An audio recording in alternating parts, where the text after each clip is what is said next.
तर मित्रांनो, मी तुम्हाला सिंगापूर मधले काही गार्डन्स दाखवलेले आहेत आणि आता मी तुम्हाला पिंपरी चिंचवड शहरातील काही गार्डन्स दाखवतोय।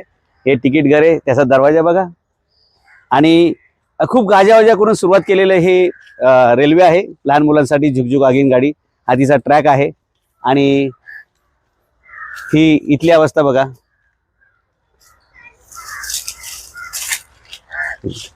एकच काम कर, फोन घेतो। नाही घेतला नाही। हा मग ठीक आहे, मग कारण आपल्याला फुटेज चांगली बनवायची ना राजा। हे बघा भोसरी सहल केंद्रातील ही दुरावस्था बघा। हे ट्रॅक बनवला त्यावेळी गाजावाजा करून सगळं झालेले। आता याची अवस्था बघा। ही या गाडीमध्ये बसून, झुकझुक गाडीमध्ये बसून मुलांनी आनंद घ्यायचा आहे। त्या गाडीची काय अवस्था आहे बघा। म्हणजे तुम्हाला असं वाटेल की मी गॅरेजमध्ये आलो, बरं काही गॅरेज नाही आहे, हे भोसरी सहल केंद्र आहे।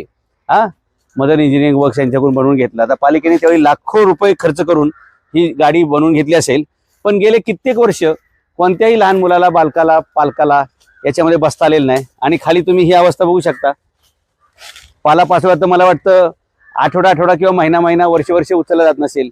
एकंदरीत संपूर्ण दुरावस्था बघितली तर ही सगळीच झुकझुक गाडी बंद पडलेली आहे। ती चालू होण्याची शक्यता खूप कमी आहे आणि त्याच्याबद्दल माझ्या मनात पण धाकधूक आहे, कारण पालिकेवरती जे काही 22,000 कोटीचं कर्ज झालंय त्याच्यामुळे पालिकेला नवीन गाड्या असल्या घेणं शक्य नाही, पण ह्या गाड्या दुरुस्त करणं सुद्धा शक्य नाहीये। दुरुस्त सोडून द्या, या गाड्या पुसणं सुद्धा शक्य नाहीये, चालू सुद्धा नवीन करता येणार नाही अशी परिस्थिती आहे। मोठा गाजावाजा करून, मोठा खर्च करून कामं सुरू केली जातात, पण पुढे त्याचं काय होतं तुम्हाला हे एक जिवंत उदाहरण तुम्हाला दिसू शकेल।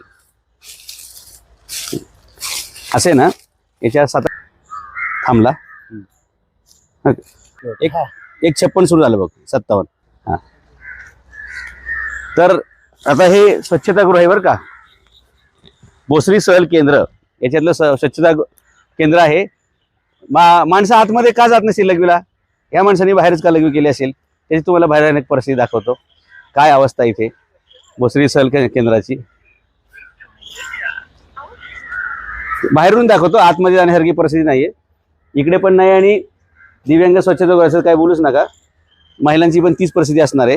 आणि सगळं पाणी इथं बघा, हे असं पाणी सगळा पाणवठा तयार झालेला आहे। म्हणजे महानगरपालिका स्वतः जर मच्छर पैदा करणार असेल तर आपण कोणाला बोलावं? हे आरोग्य विभागाची ही परिस्थिती आहे का? तुम्हाला पाठी पण जाऊन दाखवतो। म्हणजे पालिका स्वतः जर डास निर्माण करणार असेल तर इतर कोणाला दोष काय द्यायचा?